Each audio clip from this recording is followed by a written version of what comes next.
Example है 1.8। NCERT की जो बुक है आपकी, उस ये क्वेश्चन मिलेगा आपको पेज नंबर 18 पे। तो क्वेश्चंस में देखिए बच्चों, यहाँ पे कहा जा रहा है आपसे कि 2 पॉइंट चार्ज Q1 और Q2 है। दो पॉइंट चार्ज, एक Q1 और Q2 है। ऑफ मैग्नीट्यूड, इट मीन्स कि उनकी वैल्यू दे रखी है 10⁻⁻8 से 10 की पावर प्लस 10⁻⁻8 कुलाम से -10⁸ coulomb respectively. R place 0.1 metre, वो एक दूसरे से कितनी डिस्टेंस पे प्लेस है, ये 0.1 मीटर। तो आप आधा आधा करेंगे तो ये 0.05 मीटर, 0.05 मीटर हो जाएगी। तो आपको यहाँ पे फाइंड क्या करना है, calculate the electric field find करना है 3 पॉइंट पे, ए पे, बी पे, सी पे। तो ए पॉइंट ये रहा, बी ये और सी ये, इन तीनों पॉइंट पे आपको क्या करना है, इलेक्ट्रिक फील्ड फाइंड करना है। तो चलिए एक एक करके हम इसको फाइंड आउट करेंगे। तो सबसे पहले बच्चों यहाँ पे हम इलेक्ट्रिक फील्ड निकालते हैं पॉइंट ए के लिए। अब देखिए ए पॉइंट आपका यहाँ पर है, जो इलेक्ट्रिक फील्ड हमें निकालना है ए पॉइंट पे। तो इलेक्ट्रिक फील्ड हमेशा बच्चों आपको पता है किसके द्वारा निकलता है, जहां जहां चार्ज होंगे। तो चार्ज एक तो ये है और एक चार्ज ये है। तो इन चार्जों के द्वारा हमारा इलेक्ट्रिक फील्ड बनेगा पॉइंट ए पे। तो सबसे पहले तो हमें ये पता लगाना पड़ेगा इलेक्ट्रिक फील्ड डायरेक्शन कौन सी, ए पॉइंट पे कौन कौन से इलेक्ट्रिक फील्ड और किस डायरेक्शन में वर्क कर रहे हैं। तो देखिए प्लस क्यू, जो Q1 चार्ज है ये प्लस का है। आप जानते हैं अगर कोई चार्ज प्लस का होता है तो उससे इलेक्ट्रिक फील्ड कहाँ होता है, बाहर की तरफ होता है। और अगर कोई माइनस चार्ज है तो उस पर इलेक्ट्रिक फील्ड कहाँ होता है, टूवर्ड्स चार्ज की तरफ होता है। तो यहाँ से जो Q1 से इतनी आर डिस्टेंस पे, जो यानी कि डिस्टेंस कहे तो 0.05 है, तो यहाँ पे इलेक्ट्रिक फील्ड जो बनेगा ए पॉइंट पे, उसकी डायरेक्शन इधर की तरफ होगी। किस तरीके से होगी, तो मैंने यहाँ पे इंडिकेट करा है, ये E1 जो है इलेक्ट्रिक फील्ड है, वो चार्ज Q1 से बन रहा है पॉइंट ए पर। अब बात करेंगे Q2 के द्वारा। तो Q2 यहाँ पे क्या है, नेगेटिव का चार्ज है, तो नेगेटिव में इलेक्ट्रिक फील्ड उसी की तरफ लगेगा। तो Q2 के द्वारा बना हुआ चार्ज हम इलेक्ट्रिक फील्ड कंसिडर कर लिए E2। वो क्या करेगा, किसकी डायरेक्शन में लगेगा, इसी Q2 की डायरेक्शन में लगेगा, क्योंकि नेगेटिव की तरफ होता है, टूवर्ड्स होता है, और पॉजिटिव से हमेशा अवे होता है। तो हम यहाँ पे देख रहे हैं कि इलेक्ट्रिक फील्ड जो है ए पॉइंट पे दो फील्ड लग रहे हैं, E1 और E2। E1 है हमारा Q1 के द्वारा और E2 है हमारा Q2 द्वारा। अब वेक्टर में अगर कोई कैलकुलेशन करते हैं तो डायरेक्शन के बिहाफ पे की जाती है। डायरेक्शन के बिहाफ पे क्या होती है, अगर कोई दो एक डायरेक्शन में हो तो उनको प्लस कर देते हैं, अगर कोई दो चीज एक दूसरे के अपोजिट हो तो माइनस कर देते हैं, कोई एक दूसरे से 90 डिग्री पे हो तो हम वहाँ पे पाइथागोरस का यूज करते हैं, और अगर कई अदर एंगल पर हो तो वहाँ पे हम कंपोनेंट का। तो इसी चार के बेस पे हम वेक्टर की कैलकुलेशन करते हैं। यहाँ पे हमारे इलेक्ट्रिक फील्ड दोनों एक ही डायरेक्शन में, इसका मतलब ए पॉइंट पे इलेक्ट्रिक फील्ड को हम यहाँ पे प्लस करेंगे। तो उसको करने से पहले हम पहले इन सबकी E1 और E2 की इंडिविजुअल वैल्यू निकालते हैं। तो देखिए बच्चों, आपने फॉर्मूला पढ़ रखा है इलेक्ट्रिक फील्ड का, ड्यू टू पॉइंट चार्ज के द्वारा कितना होता है, E बराबर 1/4πε0 Q1/r²। तो पहले हम यहाँ पे इलेक्ट्रिक फील्ड Q1 के द्वारा निकाल रहे हैं, तो यहाँ पे E1 ले लिया और चार्ज को ले लिया हमने Q1। अब यहाँ पे हम इनकी वैल्यू लगाते हैं। तो यहाँ पे 1/4πε0 की वैल्यू कांस्टेंट है, ये कितनी होती है, 9 इंटू 10⁻⁹। Q1 हमारे पास कितना दे रखा है, चार्ज 10⁻⁻8, और R यानी कि Q1 की ए पॉइंट से जो डिस्टेंस है वो कितनी है, 0.05। अब अगर हम इसको कैलकुलेट करते हैं तो कैलकुलेट देखिए किस तरीके से करा है, 10⁻9 में से 10⁻8 जाएगी तो 10⁻1 बचेगी, इट मीन्स 10 बचेगा। यहाँ 0.5 का स्क्वायर खोलेंगे तो 0.05 का स्क्वायर हो जाएगा 0.025, और जब उसका 0.25 आएगा और उसका जब स्क्वायर करेंगे, सॉरी 0.05 का जब स्क्वायर करेंगे तो ये आएगा 0.0025 आएगा। तो उसको पावर के रूप में निकलने के लिए पॉइंट को हम यहाँ ले गए, तो 25 इंटू 10⁻⁻4 लिख सकते हैं। -4 ऊपर जाएगी तो पावर कितनी जाएगी, +5।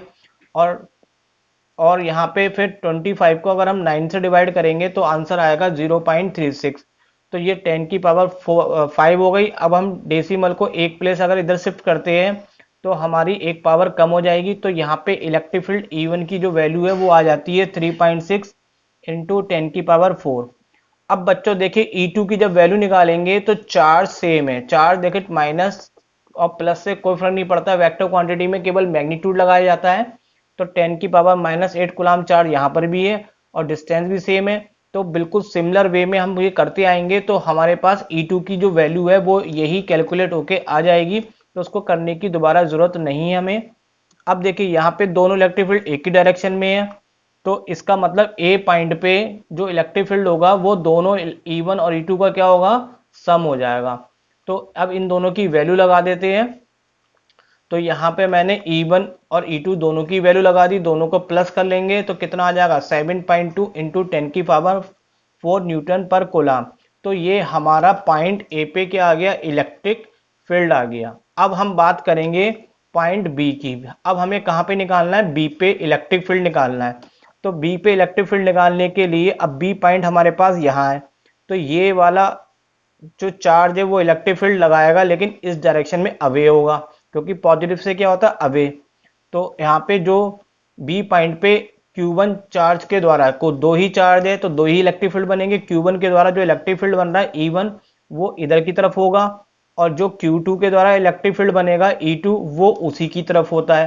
तो ये आप ध्यान रखना है कि जो नेगेटिव है उसी की तरफ इलेक्ट्रिक फील्ड होता है, पॉजिटिव से अवे होता है।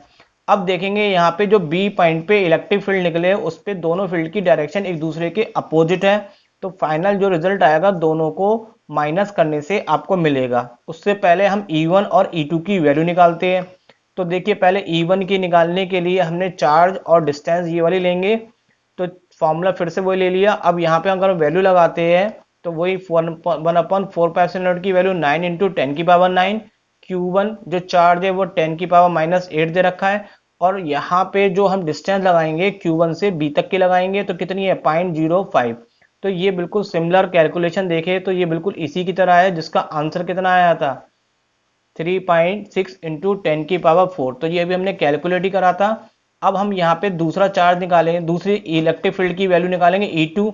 तो E2 की जब वैल्यू निकालेंगे तो चार्ज तो बच्चों यहाँ पे सेम ही है, 10 की पावर -8 है, लेकिन बस यहाँ से यहाँ तक की जो डिस्टेंस है वो चेंज हो गई। तो इन तीनों को अगर प्लस करते हैं तो डिस्टेंस आती है 0.15।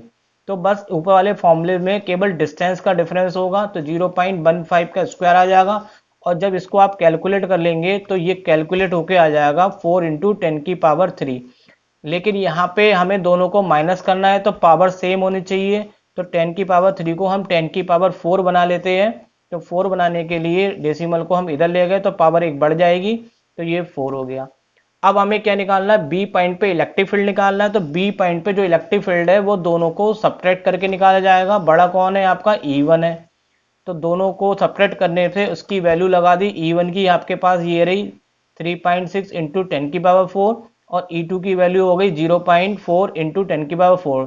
तो 3.6 में से 0.4 माइनस करेंगे तो आपका जो आंसर बचेगा 3.2 इंटू 10 की पावर 4 न्यूटन पर कूलाम बचेगा।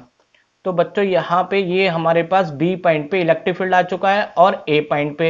अब हम कहाँ पे फाइंड आउट करेंगे, सी पॉइंट पे। तो चलिए सी पॉइंट पे फाइंड आउट करने के लिए फिर से मैं सब चीज़ों को हटा देता हूँ क्योंकि थोड़ा सा जगह स्पेस चाहिए होगा। तो सी पॉइंट पे इलेक्ट्रिक फील्ड निकालना, तो सी पॉइंट ये रहा। अब यहाँ पे दो चार्ज ये रहे और ये रहे, तो देखिए कैसे करेंगे काम। यहाँ पर सबसे पहले Q1 चार्ज के द्वारा C पर हम इलेक्ट्रिक फील्ड निकालेंगे तो वो उससे अवे होगा। पॉजिटिव से हमेशा इलेक्ट्रिक फील्ड का होता है अवे, तो ये इससे क्या होगा, अवे होगा। और E2 और -Q2 से जब निकालेंगे तो ये इसकी डायरेक्शन यहाँ पर क्या होगी, इसी की तरफ होगी। तो E2 कहाँ जाएगा आपका, नीचे की तरफ। अब देखिए ये दोनों इलेक्ट्रिक फील्ड ना तो पॉजिटिव, ना तो एक डायरेक्शन में है, ना अपोजिट डायरेक्शन में है, ना 90, तो अदर डायरेक्शन में होता है। तो यहाँ पे हम किससे निकालते हैं, कंपोनेंट से। तो कंपोनेंट में आपको एक बार बता देता हूँ कंपोनेंट क्या होता है। जैसे कि यहाँ पे ये R हमारे पास कोई वैल्यू है और ये एंगल थीटा है। अगर मुझे R के दो टुकड़े करने हैं, एक हॉरिजॉन्टल और एक वर्टिकल, तो ये कंपोनेंट कहलाते हैं। तो जिस डायरेक्शन में एंगल होता है उस डायरेक्शन में हम लगा देते हैं कॉस, और जिधर एंगल नहीं होता उस डायरेक्शन में लगा देते हैं साइन। तो यहाँ पे कंपोनेंट की हेल्प से हम इसको करने वाले हैं। तो उसके लिए पहले हम देखते हैं बच्चों, यहाँ पे ये ट्राइंगल आपका इक्विलैटरल ट्राइंगल है क्योंकि हर एक साइड 0.1 की है, तो इसका मतलब ईच एंगल कितने का होगा, 60 डिग्री का होगा। अब कंपोनेंट निकालने के लिए हम यहाँ पे एक हॉरिजॉन्टल लाइन ड्रॉ कर लेते हैं, और देखिए ये एंगल 60 का है तो ये भी एंगल कितने का होगा, 60 का होगा। ये ऊपर वाला एंगल 60 का ऐसे है कि ये कॉरस्पॉन्डेंस एंगल से बन रहा है, और नीचे ये वाला और ये वाला एंगल कैसा बन रहा है आपका, कैसा बन रहा है आपका अल्टरनेट एंगल, इस तरह से। तो ये अल्टरनेट एंगल हो गया आपका। तो ये दोनों एंगल आपको क्या होंगे, इक्वल। अब देखिए हम कंपोनेंट निकालते हैं, सबसे पहले कंपोनेंट हम निकालते हैं E1 का। तो E1 का मैंने बताया जिस डायरेक्शन में एंगल नहीं होता, जैसे इधर एंगल नहीं है तो वहां पे क्या लगाएंगे, साइन, और जिधर एंगल होता है तो वहां पे क्या लगाएंगे आप, कॉस। तो E1 के कंपोनेंट आ गए ये। सिमिलर वे में जब E2 के आप कंपोनेंट निकालेंगे तो E2 के कंपोनेंट इस डायरेक्शन में जब निकालेंगे तो ये साइन का केस आएगा, क्योंकि इधर एंगल नहीं है। और अपोजिट डायरेक्शन इधर और दूसरी तरफ निकालेंगे तो कितना आएगा, E2 cos थीटा। अब हम पहले E1, अब देखिए इस सी पॉइंट पे चार प्रकार के फील्ड लग रहे हैं, E1 sin theta, E2 sin theta, और ये दोनों E1 cos theta, E2 cos theta. तो सबसे पहले तो बच्चों यहाँ पे अभी हम करने से पहले E1 और E2 की वैल्यू फाइंड आउट करते हैं कि E1 कितना है और E2 कितना है। तो देखिए हमने पहले फॉर्मूला यूज करा डिस्टेंस के लिए। अब देखिए E1 निकालेंगे तो वैल्यू हमने किस तरीके से लगाई है, यहाँ पे ये तो कांस्टेंट हो गया, 9 इंटू 10 के बनाई। Q1 आपके पास चार्ज था कितना, 10 की पावर -8, और Q1 की यहाँ से C पॉइंट से जो डिस्टेंस है वो कितनी है, 0.1। तो ये मैंने डिस्टेंस लगा दी। इसको जब सॉल्व करेंगे तो सॉल्व करके ये आपका आंसर आ जाएगा 9 इंटू 10 की पावर 3। अब अगर हम बात करें E2 निकालने के लिए तो देखिए यहाँ पे भी 10 की पावर -8 कूलम चार्ज है, माइनस का कोई रोल नहीं होगा, मैग्नीट्यूड लेना है केवल, और डिस्टेंस भी सेम है। तो सिमिलर जैसे E1 की वैल्यू आई है वैसी किसकी आ जाएगी, E2 की। तो इस केस में अगर हम देखें तो E1 और E2 आपस में क्या इक्वल आया। अगर इक्वल है तो ये वाला कंपोनेंट और ये वाला कंपोनेंट एक दूसरे के अपोजिट होने से कैंसिल हो जाएगा। तो सी पॉइंट पे जो इलेक्ट्रिक फील्ड मिलेगा वो केवल इन दो कंपोनेंट के द्वारा मिलेगा, और वो भी दोनों को प्लस करके। तो फाइनली जो हमारे पास सी पॉइंट पे इलेक्ट्रिक फील्ड आएगा वो किससे आएगा, E1 cos थीटा और E2 cos थीटा। उसमें साइन दोनों कैंसिल हो जाएंगे। अब यहाँ पे E1 और E2 यहाँ पे वैल्यू क्या है, सेम है। तो यहाँ पे E2 की जगह हम कितना लगा देंगे, E1। तो E1 cos थीटा मिलके कितना हो जाएगा, 2 E1 cos थीटा। और अब हम यहाँ पे वैल्यू लगा देते हैं, 2 E1 हमारे पास कितना आया था, 9 इंटू 10 की पावर 3। cos थीटा कितना आपके पास 60 डिग्री है। cos 60 की वैल्यू होती है 1/2, और ये 2 से 2 कटेगा तो यहाँ पे E की वैल्यू आ जाएगी 9 इंटू 10 की पावर 3 न्यूटन पर कूलम। तो ये आपका किस पॉइंट पे आ गया, सी पॉइंट पे। तो इस तरीके से हमने इसमें तीनों पॉइंट पे क्या फाइंड आउट कर लिया, इलेक्ट्रिक फील्ड। और यहाँ पे ये क्वेश्चंस क्या होता है बच्चों, कंप्लीट होता है।